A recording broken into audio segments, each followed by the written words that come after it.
Right, so apologies for hogging the stage, but I just wanted to give you a quick kind of news flash on some work that our department did in Easter time, which kind of follows on from Murray's work in Aberdeenshire, looking at the significance of the Pictish period in Aberdeenshire. An area with lots of symbol stones, but very little known about the archaeology of the northern Picts from this area. And that's where myself and Megan Gondek from Chester University came in to try and elucidate a bit more about some of these symbol stones and the Pictish period of Aberdeenshire. So there's Rhynie, if you don't know where it is. And as Murray pointed out, remarkable already before any archaeological work for the number of carved stones coming from this location. So there's about 8 carved stones from Rhynie, and the one to keep an eye on for just now is the cross dame, which probably is standing largely in situ and associated with the Rhynie man and this slab here, which was found during ploughing in the late 1970s from the same location. And what also brought us to this landscape was some remarkable aerial photographs taken by Aberdeen Archaeology Service, Maurice Gregg, showing the cross dane here with a whole series of enclosures round about the stone here, including 2 ditched enclosures, and if you can just see this one here, this is a palisade that goes on, and just here you can see hints of post settings just on the inside of that palisade. So did some geophysics in 2005, again outlined the highly complex features around the cross dane and suggested that there was lots and lots of burning at these enclosures, providing good potential for dating. That's a geophysical survey. So with permission from Historic Scotland, Scheduled Monument, we were allowed to initially open a trench to investigate, to give us a sample across the main boundaries of this monument. So here's the cross dane here with the carvings on the other side, and here this is the outer ditch here, inner ditch, and our very welcome porter cabin up there, which is still in the field.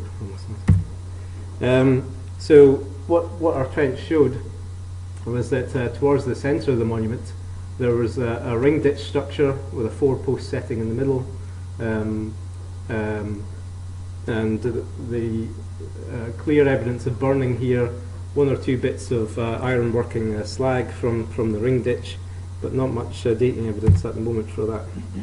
And then a series of ditches, the most impressive being this outer ditch here, which is about 4 metres across and over a metre in depth. And you can see Lars here, our Norwegian student, excavating here. And this is where a lot of excitement was happening. A lot of the finds came from here, and I'll come back to the finds in a minute. And then on the outside, a palisade slot, which was an incredibly impressive feature. It was almost 1.5 metres deep, and I think almost certainly associated with this post setting here, and might perhaps forming some sort of box rampart on this side of the monument. So we had post settings clearly placed on the inside edge of these post holes here. And then with permission of Historic Scotland again, we've got permission to extend right down to the cross dane, which I must say is the most nerve-wracking thing I've ever done in archaeology. And then towards the cross dane itself, we've got a very large, massive pit, quite like some of the massive pits at Fortivia, I might add, a slightly smaller scale. And again, there's suggestions here that this might be kind of a cellar or on-the-ground feature of some sort of building that leaves very little trace above ground.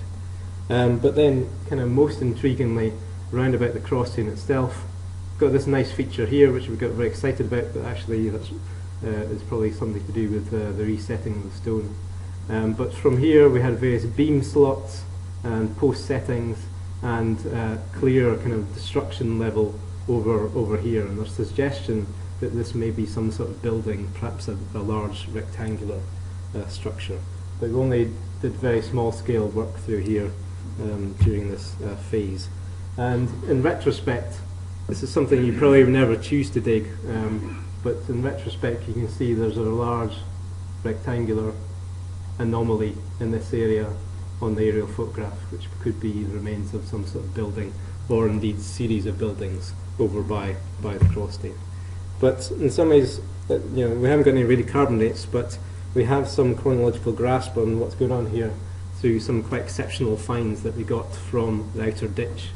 And this here is the handle of a late Roman amphora from the 6th century from the southern Mediterranean, so probably being produced somewhere around about Turkey or Cyprus. And this is the only example. We had at least 2 of these vessels, quite large fragments of them, the only examples from Pictland to date, and only the fourth site in Scotland that has this material. The other ones being Dumbarton, Whithorn and Motive Mark, the kind of sites with the royal associations on the west coast of Scotland. So there's the kind of where this material is being produced, and then you can see that Rhynie is actually the first site, not only on the east coast of Scotland, but the whole east coast of Britain to produce this material. So all the material is going up the west coast before to places like Tintagel and Cadbury Castle, and then 1 or 2 filtering into western Scotland. So Rhynie is exceptional in many different ways.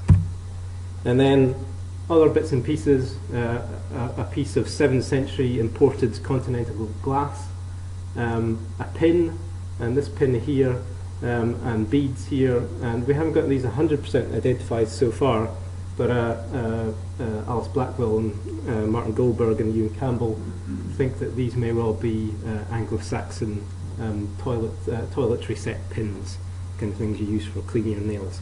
And also beads here, which is associated with a bronze fitting, which may well be some sort of sword fitting. These could be sword beads. So again, exceptional material from Pictland. So just quickly, I'm not going to go labour this, but we have very few sites in Pictland that have large rectangular buildings and palisades, but there's some very good parallels in Anglo-Saxon, Anglian settlements, the Great Enclosure at Yeaving, Anglian timber halls, and suggestions of possible features of Pictland. So this is a crop mark one at Monboddo in Aberdeenshire, which provides a close parallel for Rhynie. Go back to what Murray was talking about in terms of the wider significance of this part of Pictland. There's some very good material to look at. Benahee, the place name, suggests that this is the mountain of the people of Kay, and Kay is one of the provinces mentioned in the Pictish king lists. So Benahee may well be the centre for this area of Kay.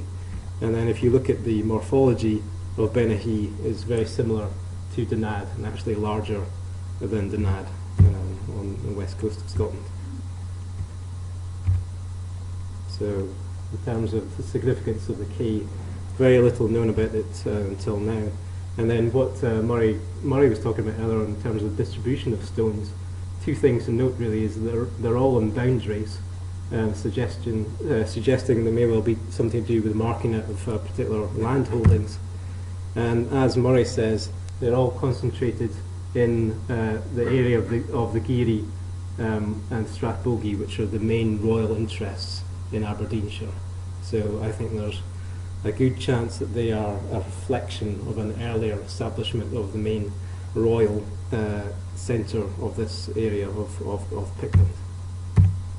Okay, so sorry to hog the stage, but I thought you might want to know about that. Thank you.